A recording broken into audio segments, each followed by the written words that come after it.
Good evening, everybody. So today we are going to talk about the treatable causes of cardiomyopathy from Rainbow Children Heart Institute, and I'm Dr. Shweta, and I'm a pediatric cardiologist here. So all of you must be aware of this disease, which is called as cardiomyopathy. So there are three types of basically cardiomyopathy, and they are hypertrophic, restrictive, and dilated cardiomyopathy. Overall incidence is low, but it is as well underreported, and we don't have proper this data collection over all the countries. So our data, we are not sure what should be the incidence of this disease, but it doesn't give you the good outcomes. So if you look at this article, which has come in 98 Pediatrics, which suggests that the first year mortality is very high, almost 60 to 70%, and 5-year survival is also quite less. So almost 50% of them would only survive for 5 years. And the causes of death are like arrhythmias, progressive heart failure, and thrombosis, comorbidities like renal dysfunction or CVA episode. So this is a very important concern in pediatric population, but in difference to adult population, most of the diseases leading to left ventricle or right ventricular dysfunction can have some underlying cause which can be treatable. So I would like to emphasize in this presentation that unless proved otherwise, treat all of them as an underlying cause which can be treatable and not idiopathic. In adult population, we can have more of idiopathic cardiomyopathy, but through this presentation, you would have a fair idea that so many cardiomyopathies have an underlying lesion which can give a good outcome. So this is a first case, and in this baby, it starts from the fetal life itself, the story. So this baby's boy himself was a radiologist, and he did a scan, 20-week scan, which suggested was normal. Then he did another scan at 33 weeks, which showed that there is a mild dilatation of right heart and dilated ductus. So he consulted respected gynecologists who said that this is a normal finding in late gestation. Child was normally delivered, doing well for 2 months, when father noticed that there is a breathlessness, and he took to the pediatrician, where he confirmed that there is a respiratory distress and gallop rhythm. So when child came to us, was very sick, there were low volume pulse, tachypnea, tachycardia, and S3 gallop was present. And as we can see that there is a cardiomegaly and diffuse lung shadows are seen. And then this was his presenting echo. So you can see that there's a left atrium and left ventricular dilatation, and left ventricle is severely dysfunctional. Ejection fraction was only 20%. But as I said, most common cause in pediatric population can be structural heart disease leading to left ventricular dysfunction. So this patient was referred as cardiomyopathy to us, and the arch showed that there is a severe coarctation of aorta. And whenever there is a left ventricular dysfunction, it won't give a gradient across arch of aorta. So even 25-30 gradient across the stenotic segment is significant. And more of the narrow segment of the isthmus should be taken into consideration than the actual gradient. So we diagnose that there is a severe coarctation of aorta and send this patient for surgery. And you should understand that the medical stabilization in this condition is very less. There are not much option. Unless you treat the underlying structural cause, these babies won't improve.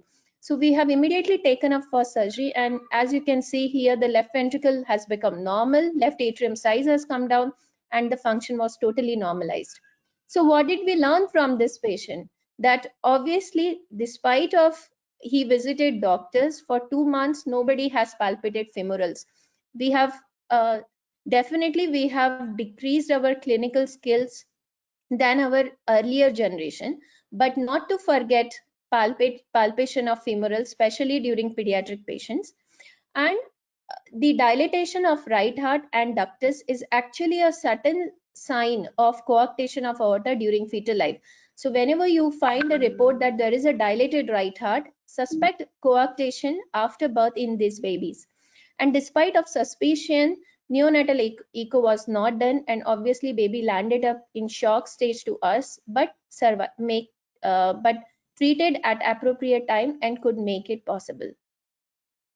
Now, this is a second case, again, a very interesting case. This is a 3-year-old girl who was admitted with severe dyspnea on exertion. She was almost gasping, sick child, and there was S3 gallop and presented as myocarditis. And all 4 pulses were weak and blood pressure was 80/46 on admission. And what you find on the X-ray, that there is a cardiomegaly and there is grade 4 pulmonary edema, like what we typically call it as bat lung appearance. So after this, she was immediately intubated, and this was her opening echo. We can see that left ventricular function is severely depressed, and there is no mitral regurgitation, there is no aortic stenosis, but there is a severely depressed left ventricular function. And this is a long axis picture again to show that function is very less, and EF was less than 20%. After intubation, child was slightly better. We can see here that the lung shadows are better, but there is still a cardiomegaly. And we can see that urea creatinine was normal, ESR was slightly elevated. He was stabilized with dobutamine, milrinone, and Lasix infusion. Now see what happened. As I said, the initial blood pressure was 80/46. After stabilization with inotropes, second and third day, her blood pressure started rising. It reached to 95th to 99th centile. So you can see her systolic is more than 130, and here diastolic is going beyond 90. So what happened to this baby further? Day 3 onwards, with very minimal dose of inotropes, her blood pressure was shooting up. So we were quite sure that this is a disproportionate response to her BP, and we have never given her adrenaline, noradrenaline, all those kind of medicines to, if at all, causes transient hypertension. So we suspected that we are looking at the underlying left hypertension leading to left ventricular dysfunction. So started doing workup. And in workup, renal artery Dopplers were advised, and within next 2 days, her blood pressure was started going 180 to 200 systolic, even after stopping all inotropes. In fact, it reached to so much level that we have to start antihypertensive medicines. So the ultrasound showed that there is a severe bilateral renal artery stenosis, and there was right more than left. So we have decided, because she was in S3, ventricular function has not improved, although we could extubate her. So we thought that we have to do palliative balloon dilatation and rehabilitation of this pulmonary, this renal artery. Otherwise, she will have this resistance hypertension. So you can see that the right renal artery is so much stenosed. There is such a narrow flow going across that. And then we did initial balloon dilatation to her, followed by stenting of right renal artery. So immediately after stenting, within couple of days, her left ventricular function got normalized. As you can see, left ventricle was dilated, but function was normalized. And with very minimal antihypertensive medicines, we can bring her blood pressure less than 95th centile. So whenever you're managing a case who had initially hypotension, but there is now a disproportionate response to the during hospital stay to the inotropes, you should take into consideration that you might be dealing into a hypertensive case which has led to the ventricular dysfunction, and thereby child has landed up into the shock, and that's why there is a hypotension now. So serial monitoring of blood pressure and charting them on the scale is very important. We often think that these pressures might be normal, or there can be a spurious high blood pressure, and we never chart them on the scale. In pediatric population, take a height of a patient, chart what is a 95th centile, what is a 99th centile for that patient, and chart his blood pressure on 6th hourly basis, so that you will have a fair idea where you are going towards. So this patient has a disproportionate response to inotropes. That's why we led into thinking of hypertension, and evolving picture of a patient from hypotension to hypertension. You have to clinically think what you are heading towards, and what are the subtle clues may give you towards the diagnosis. So very important point in this patient, I want to emphasize that whenever in doubt, better not to start AC inhibitors, because myocarditis patients are often given AC inhibitors like enalapril. But imagine if we had started enalapril in this patient, she would have landed him into a frank renal failure because she had bilateral renal artery stenosis. So please, unless the baby is stabilized, the blood pressures are normalized, and there is no hypertension, better to have an ultrasound abdomen and then to start ACE inhibitors in this population, because you may be dealing with underlying renal cause and may deteriorate these patients by giving ACE inhibitors.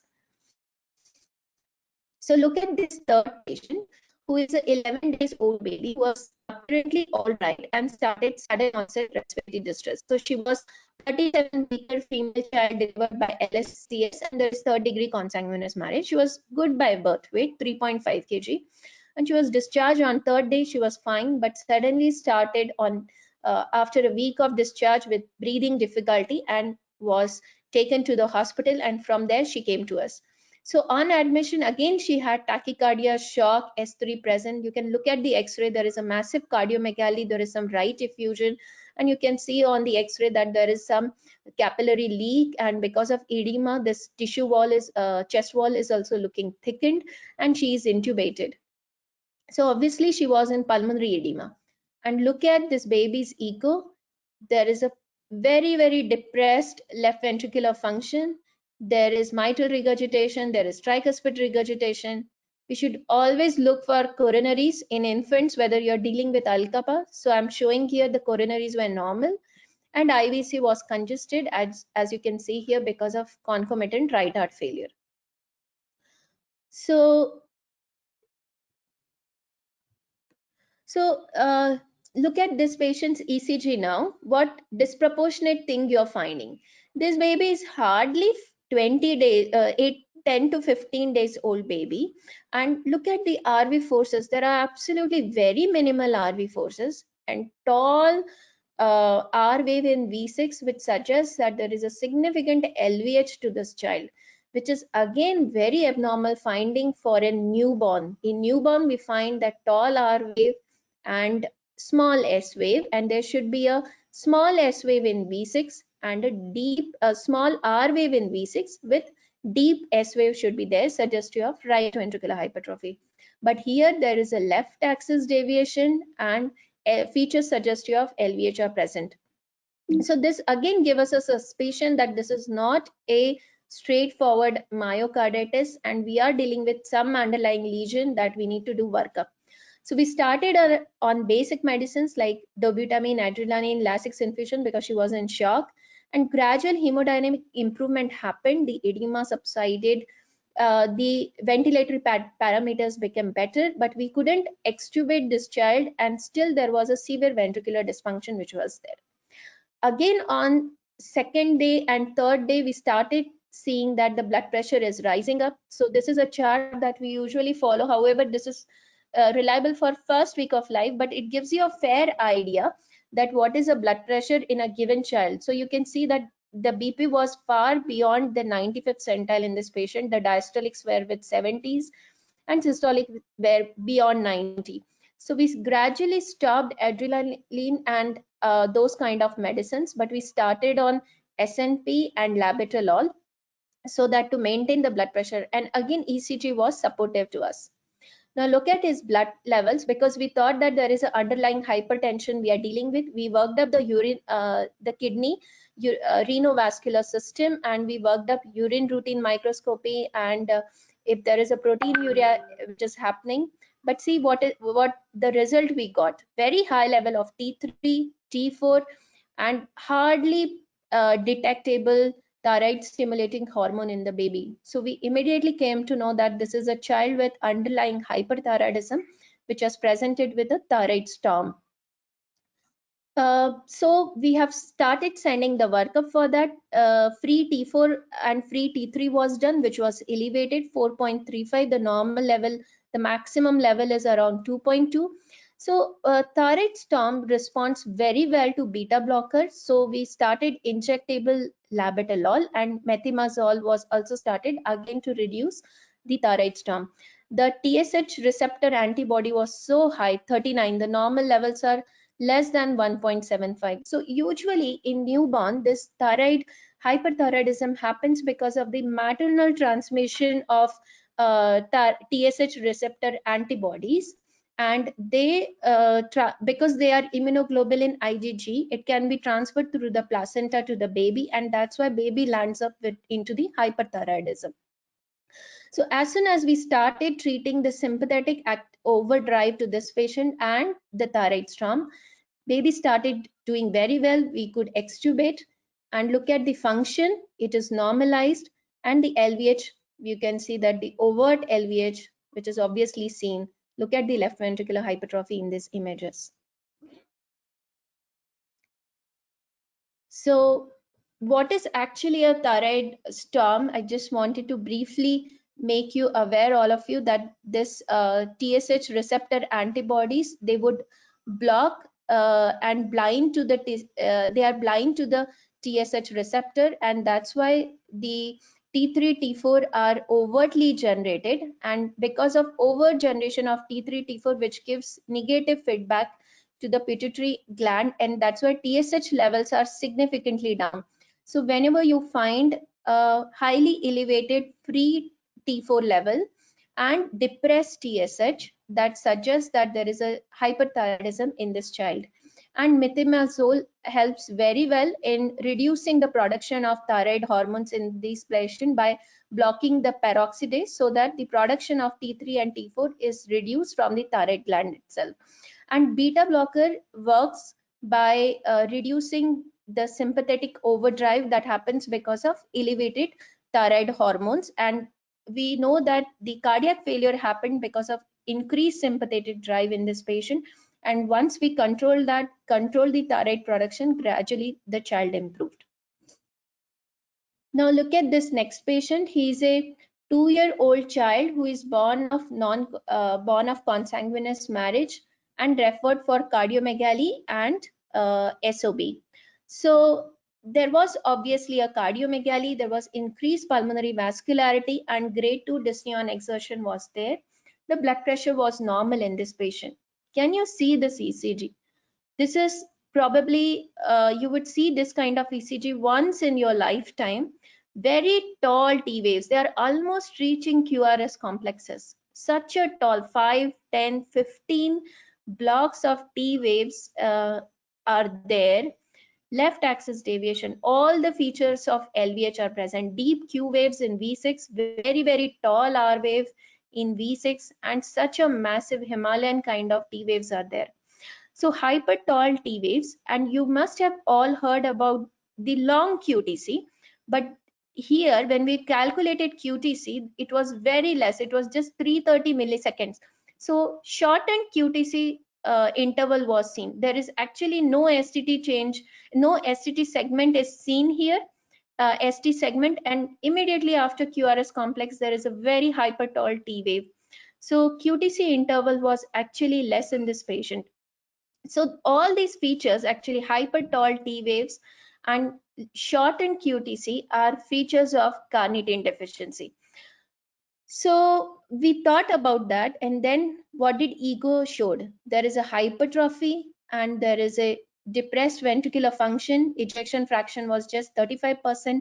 This is a modality that we follow to see the ventricular function, advanced method to see the ventricular function, called as tissue Doppler method. So everything suggested that there is a hypertrophy along with ventricular dysfunction to this child. And from this background of ECG, we have sent his TMS, and it came, everything came. C2 was 0.94, such a low levels of C2, C3, C4, and AC by TC ratio, which everything suggested that this child is suffering from primary carnitine deficiency. And we have sent further genetic workup for this child, which is awaited. So just wanted to emphasize that this kind of ECG and a history of consanguinity is worth taking into consideration. So whenever you find such a hyper tall T wave and a shortened QTC, then probably in a substrate of ventricular dysfunction, then they are the patients who you can think towards primary carnitine deficiency. We gave IV carnitine to this patient initially for 48 hours, and after that we have supplemented, and child is doing remarkably well. So this is something which happens because of AC2N2 gene complex, which prevents the entry of carnitine into the cell, and that's why the precursors of it gets deposited into brain, kidneys, and heart, which leads to the ventricular dysfunction and hypertrophy. These children are very prone for ventricular tachycardia, and if when undetected, there is a mortality which is as high as 20 to 30%. So ECG is very vital in this patient. Now look at this next. Our baby, who is a 2-month-old baby, came with feeding difficulty, cardiomegaly on X-ray, and there was no significant history prior to that. But what are we finding apart from a strange finding in this patient was that, of course, there was a tachycardia, there was a gallop rhythm, but extremities were warm and there were bounding pulses. Usually a patient who is in myocarditis, who is in shock, you get cold extremities and feeble pulses, but here it was warm extremities, bounding pulses, and if you can hear this, a weak cry with a respiratory distress. So there was this weak cry, and then see what did echo show?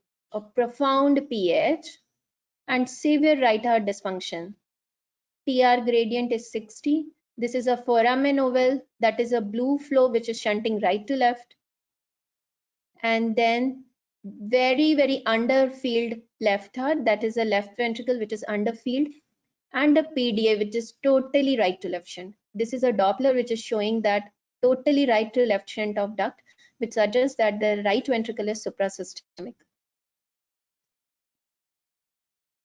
So what did we do with this patient? We gave them one injection, and within couple of hours, this is what is the heart of the baby.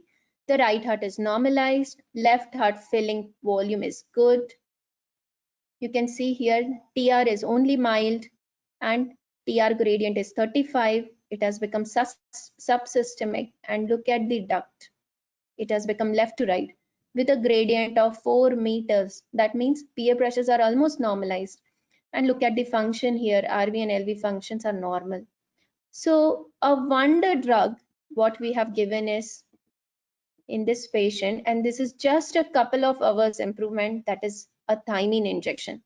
So history is very important in these patients. So dietary history, which suggested that they were religiously on rice diet, and clinical examination of warm extremities, prominent bounding pulses despite of pH, and weak cry, and this kind of right heart uh, gave us the clue that this is nothing but beriberi. We didn't give sildenafil, we didn't give any Lasix, and just baby improved with 1 dose of thymine. So on discharge, again, a dietary advice is very important to the mother and for the baby. And again, few months of supplementation of thymine should be done to them by 10 mg per kg, so that they don't again land up in similar situation. Again, we should educate mother because she is the source. These are usually a breastfeeding babies where mother is deficient into a thymine, and that's why baby gets suboptimal uh, dietary doses of thymine, and that's why they typically land up with right heart failure, and they will have weak cry, and they gradually sink till they become totally don't forget that there is a possibility that they may arrest also because of severe pH. So timely treatment and identification of these patients is very rewarding, as you have seen just couple of hours and this baby has improved to normal. So look at this next baby who is term IUGR 2.2 kg, again presented to us with the features of shock. There was tachycardia, and you can see that this is the X-ray left heart. There is so much of cardiomegaly, and there is a left lung collapse. Child is intubated, so left lung collapse is probably because of the cardiomegaly which is compressing the left bronchus. Now look at the heart, it is hardly contracting, it's like fibrillating. So ejection fraction was severely depressed, less than 15%. And what is this ECG? So all shock babies, there will be tachycardia, but it is very vital to identify whether it is a sinus tachycardia so that you don't miss the underlying um, tachycardio cardiomyopathy. So this baby had long RP tachycardia, and if you look at the P waves, which are retrogradely coming, so which is the best lead to identify the P waves? They are usually lead 1, lead 2, and AVF. So the normal axis of P wave is positive in lead 1, positive in lead 2, and positive in AVF. So if you don't find positive P waves in these leads, that means it is an ectopic origin of ectopic origin of atrial contraction. If you're not finding in these leads, like here 1, 2, and AVF, it is slightly masked, then V1 also give you a fair idea of what is the kind of P axis here. So you can see that the V1 is having retrogradely coming P waves. That means there is a QRS complex, and then there is a P wave which is coming. So this is typical of long RP tachycardia, where the RP interval is longer than the PR interval. Then also you can see AVR and AVL also to look for the P axis. So this patient, we suspected that is suffering from long RP tachycardia. So this is a very difficult substrate to manage because they won't respond to your DC cardioversion because there is no re-entrant tachycardia happening here. It is actually automaticity induced tachycardia. So we have tried giving digitalization and DC cardioversion. We started propranolol in first 24 hours. With such a bad ventricular function, there is always a chance that this patient can arrest, and amiodarone was not given because thinking that there is a further chance of ventricular dysfunction with amio. We started on flecainide. Of late, flecainide has proven its role in supraventricular tachycardias very well, and it affects it controls heart rate very well within 24 to 48 hours. So flecainide was added, and gradually this patient improved. So over fifth day, you can see that is a P wave, positive in 1, and then very minimal positive in lead 2. So this is a normal axis of P. Then also a P wave should be negative in AVR and positive in AVL. Whereas prior to this treatment, you can see that the AVL, it is actually not seen, and AVR also, it is isoelectric. So it was ectopic origin of atrial tachycardia, which are very difficult to manage sometimes. So how does a tachycardia or a MAT, multifocal atrial tachycardia, can lead to the ventricular dysfunction? So once the heart rate was stabilized, we can see that the ventricular function is normal here. And briefly, I'm going to explain you how does it happen. So whenever there is a tachycardia, there is a reduced diastolic time, and there is an inhibited vagal stimulus. So vagal stimuluses cause some heart rate reduction, and that's why diastolic time improves, and that's why the coronary perfusion happens. We all know that the coronary perfusion happens during diastole. So when the diastolic time is reduced, there is a reduced coronary perfusion, there is a reduced diastolic filling, which leads ultimately to the reduced stroke volume, impaired myocardial perfusion, and I found this on the web. really sorry for that. There is a demand supply mismatch, and because of impaired myocardial perfusion and reduced stroke volume, which leads to acidosis, there will be increased ventricular end diastolic pressure, which will present like a pulmonary edema and ultimately shock. So what did we learn from this patient? That tachycardia is a feature of all heart failure, but make sure that it is a sinus tachycardia. Abnormal P axis merged within QRS complex, or you're seeing just after QRS complexes, are features of supraventricular tachycardia and atrial tachycardias. And these kind of atrial tachycardias are very resistant to antiarrhythmic agents, and cardioversion needs multiple agents and a slow, adequate titration. If we add too many medicines, they can land up in arrest also. So they are very sick substrate usually to manage. They will be usually nightmare even to cardiologists to manage. And often rate control, we may not be able to achieve sinus rhythm, but if you achieve a rate control, adequate rate control for the age, that also helps them in improving ventricular function. So this is our next case, who is an 8-year-old girl who is again is a known case and diagnosed as DCM since 1 year of age, and she's on multiple medicines. But nobody has taken effort to look at the ECG, and she was diagnosed in fact as LBBB. So just look at here what's happening. So there is obviously a left axis deviation, which is a bit unusual for her age. And there are no R waves in V1. There are tall R waves in V6, which suggests that there is a left ventricular forces. But you can see that there is a slurring. Initial slurring is seen here in AVL. Then initial slurring is seen in V6 and lead 1 and lead 2. There are short PR interval, you can see, which is lesser than 80 milliseconds, which suggests that this is a WPW syndrome. So WPW syndrome itself can, this arrow all marks towards the P wave, which suggests that the PR interval really short. So what are the ECG features of WPW syndrome? First of all, there will be increased QRS duration that you can find, which will be very obvious to you. PR interval is shortened, and one of the leads you can find out a slurring wave like this, like I'm pointing out here on AVL, which suggests that there is a pre-excitation. So why there should be a ventricular dysfunction in WPW syndrome? So what happens normally, the SN node fires the electrical signal, and that leads to AV node. So there is a time interval between SN node to the AV node, and from AV node it travels on to the bundle of His, then left bundle first and then the right bundle. So that's why, because they are traveling together, you find a narrow QRS complex like this. But whenever there is an accessory pathway apart from your AV node pathway, then it will quickly, the SN node signal will quickly go through that accessory pathway. There won't be a delay like this.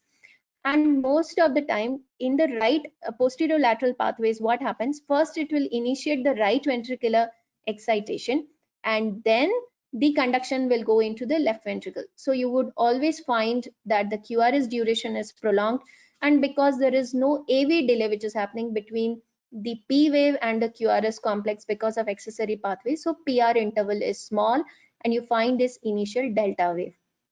So since the left ventricle is getting excited dysynchronously, that's why gradually over the period of time it leads to the left ventricular dysfunction. So there is a dysynchronous excitation is happening. First the right ventricle, then after a delay, then the left ventricle is getting excited.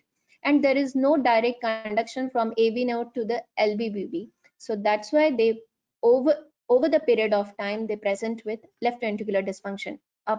And WPW syndrome can have a tachycardia also, episodic tachycardia. So it is very important to pick up these ECGs so that we can give them appropriate therapy. Usually medical therapy is not adequate in them, because you will just have a rate control but ventricular function will not improve. So you can do catheter ablation here of the accessory pathway so that our normal pathway can take over, and then the ventricular function even get normalized within a week. So what is the take home message is that in most of the cases of myocarditis, ECG is a gateway. So don't be scared of ECG. Please do repeated ECGs and try to read that. Whenever you find it abnormal from these clues what I'm explaining, please refer this patient and think beyond viral myocarditis. Now look at this baby who is a 5-month-old, had breathing difficulty, feeding difficulty. Again, all the features of heart failure. There is a cardiomegaly.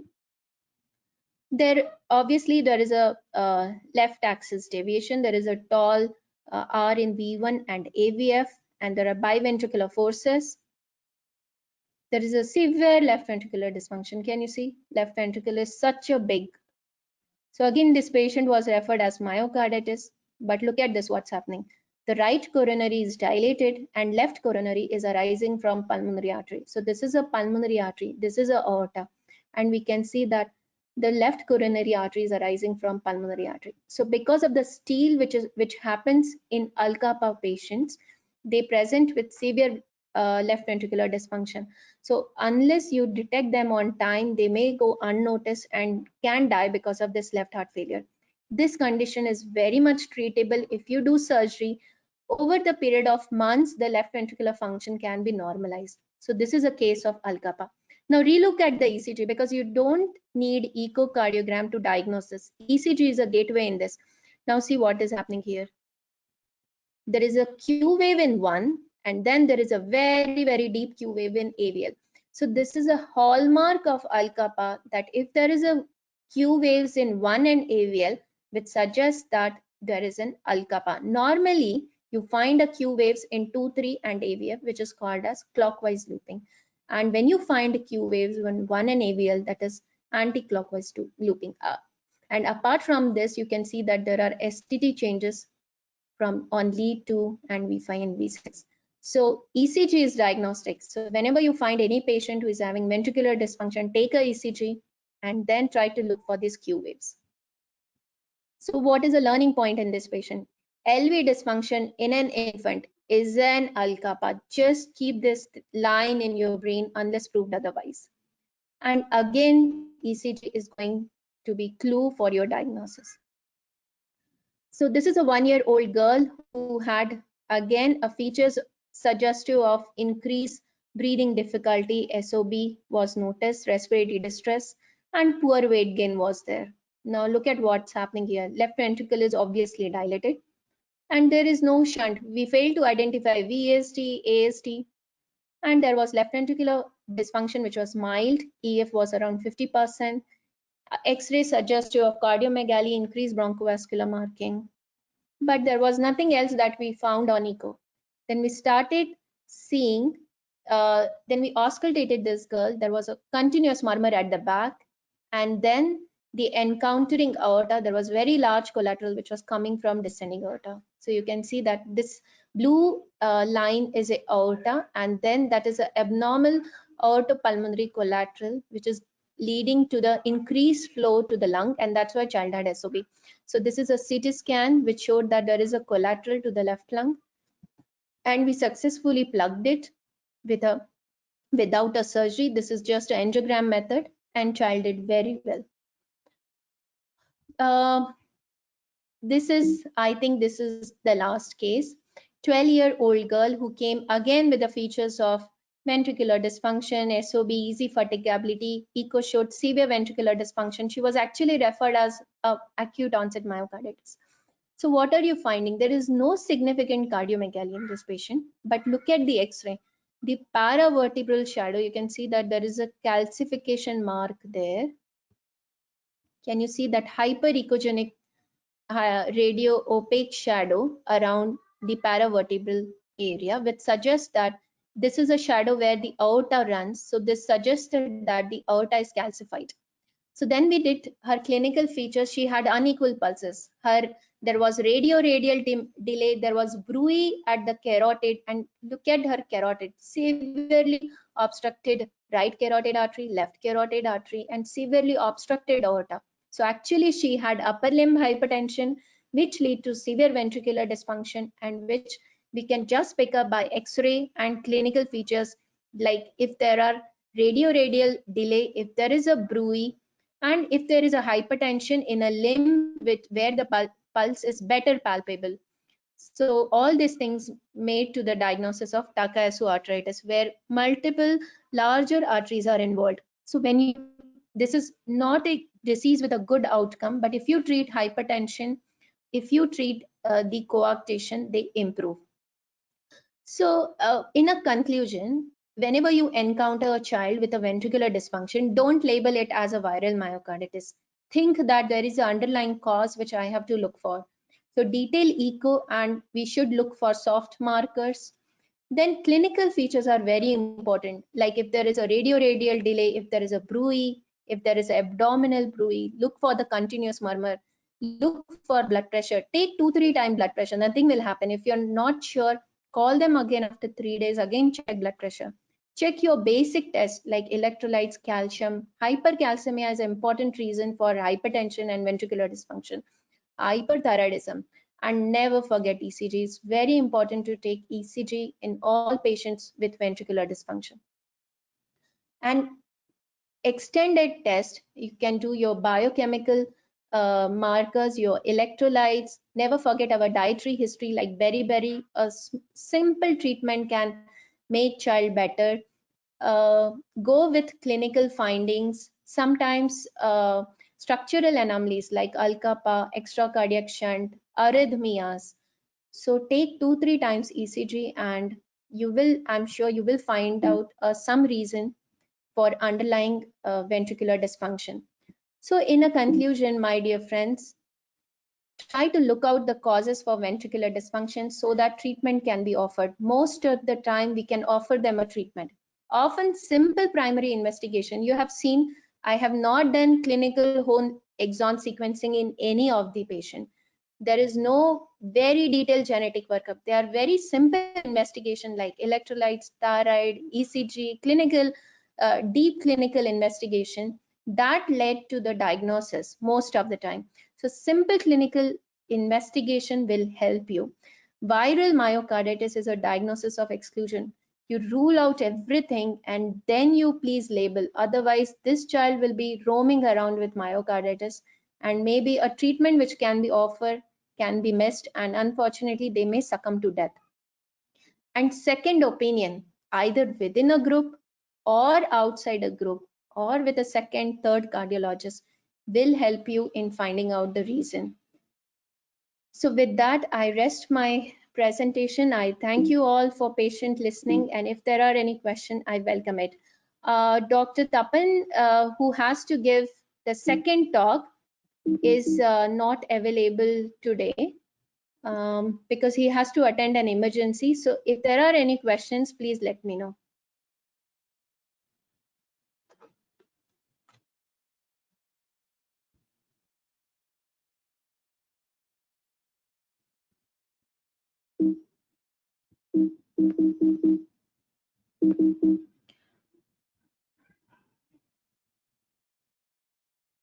Hello.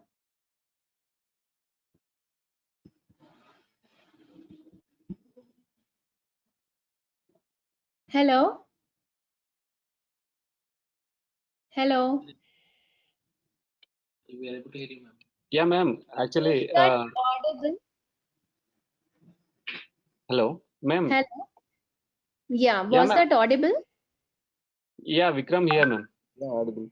Yeah, could you listen the presentation? Yeah, madam, but few questions are there, madam. Yeah, somehow I'm getting it. So I'm getting like, is this available on YouTube? So Vikram, you can contact. Then it's like many learning points, excellent questions, presentation. I think there is no question from the audience. Let's say, how common is Alkapa? It's very common disease. Unfortunately, we don't know the exact incidence, but it is not uncommon. I have seen lot of patients with Alkapa. Maybe once in 2 months we have a patient of Alkapa, so it's not uncommon. Any infant who is coming with ventricular dysfunction, think it is Alkapa. Treat like an Alkapa. Other than cardiac transplant, what are the...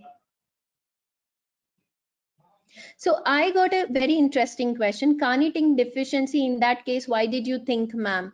So this is very interesting story. The ECG features of this patient are classical of carnitine deficiency. So very hyper tall T waves. Probably you will never see that kind of ECG in your lifetime. So remember that in your brain, that this ECG is equal to carnitine deficiency.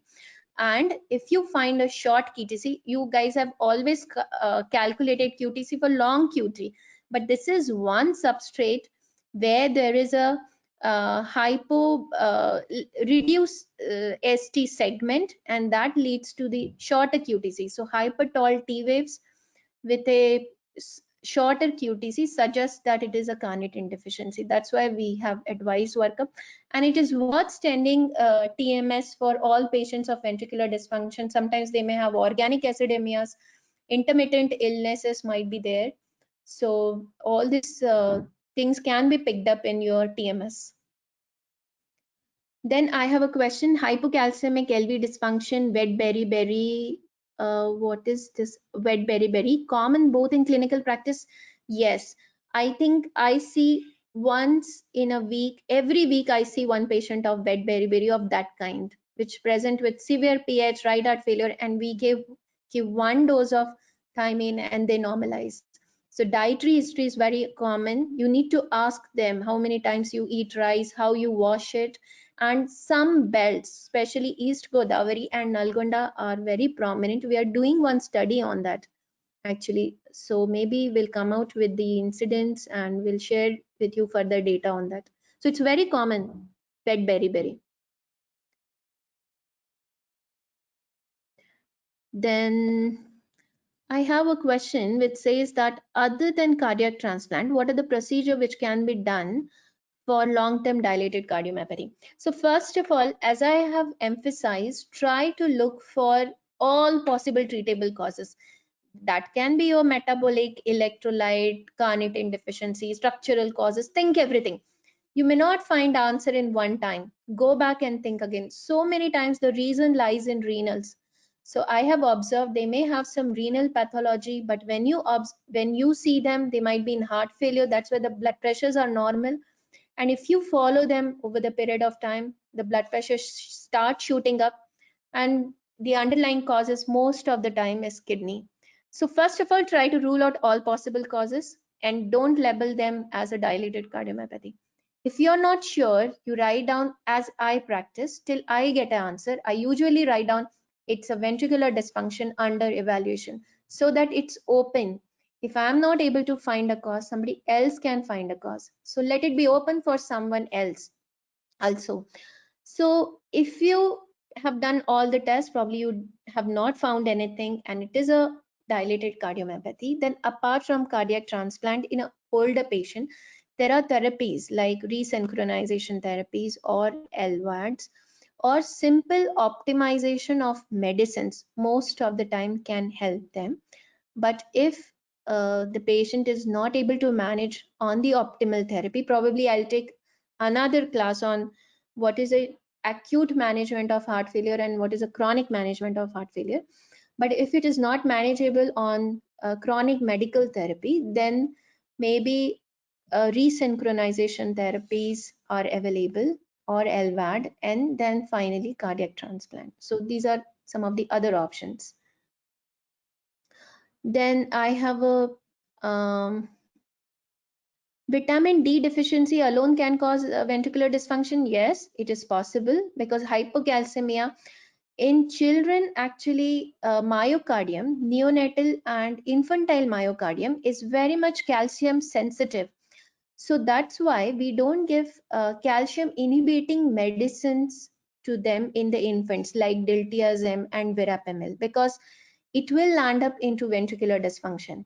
So hypocalcemic ventricular dysfunction is possible, and that's why probably vitamin D deficiency leading to ventricular dysfunction is also possible. So treatment,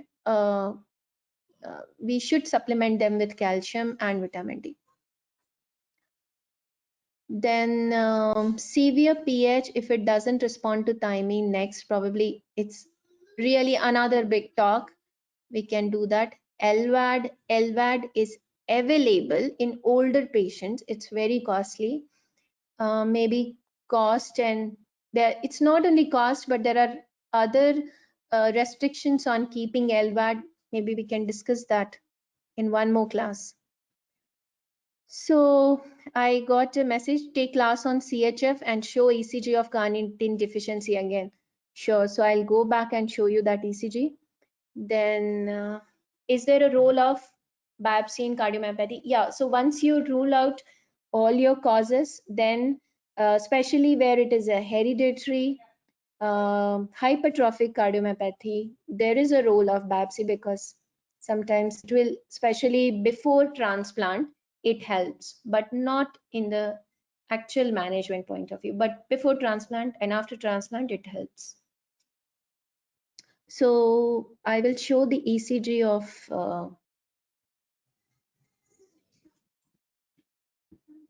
I had many other cases, but I thought we'll take more time to cover them. I'll show carnitine deficiency.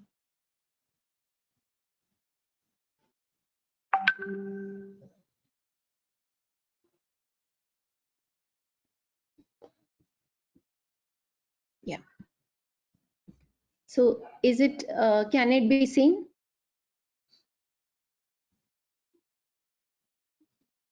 Yes, ma'am. Okay. So this is what is the ECG of carnitine deficiency. Very tall T waves and short QTC duration.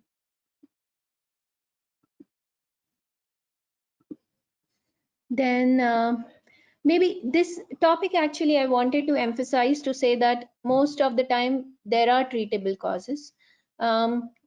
Questions like IVIG, clinical exon sequencing, maybe we can have one more talk because there is lot of dilemma on IVIG may not have good role in acute myocarditis. In fact, it can cause volume overload in case of acute heart failure. So there are not clear-cut guidelines for giving IVIG in viral myocarditis. Then clinical exon sequencing, again, once you have ruled out all the causes, you think it can be a genetic cause, then we can do clinical exon sequencing. But I feel that substrate is less. There are more substrate in pediatric population. I again want to emphasize where there can be some other cause. And if you find out that, you offer them treatment, they do well.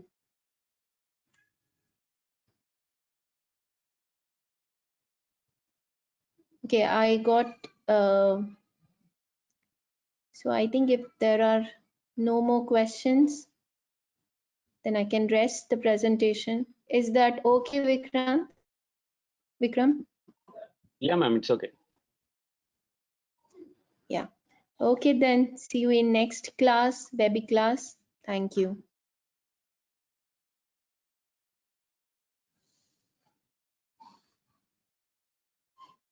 Vikram, you will do sign out or I have to do?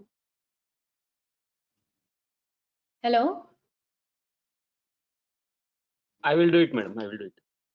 Okay, thank you. Yeah.